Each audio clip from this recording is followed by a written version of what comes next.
আলাইকুম, সবাই কেমন আছেন? 2 বছর আগে বাড়ি থেকে আসার পরে বাহারা নিয়ে একটা এই প্লাস্টিকের এই বক্সের ভিতরে একটা একটা করে জমাইছি। আর আজকে 2 বছর পরে বাড়িতে যাওয়ার আগে মুহূর্তে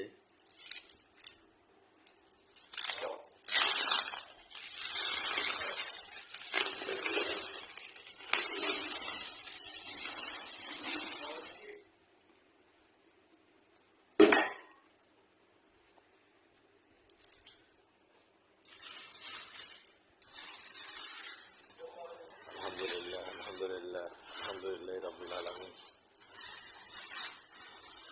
একটা একটা করে 2 বছর এই বক্সের ভিতরে রাখছি। আর আজকে ব্যাংকে খুললে দেখতেছি কত টাকা পেয়েছি ইনশাআল্লাহ।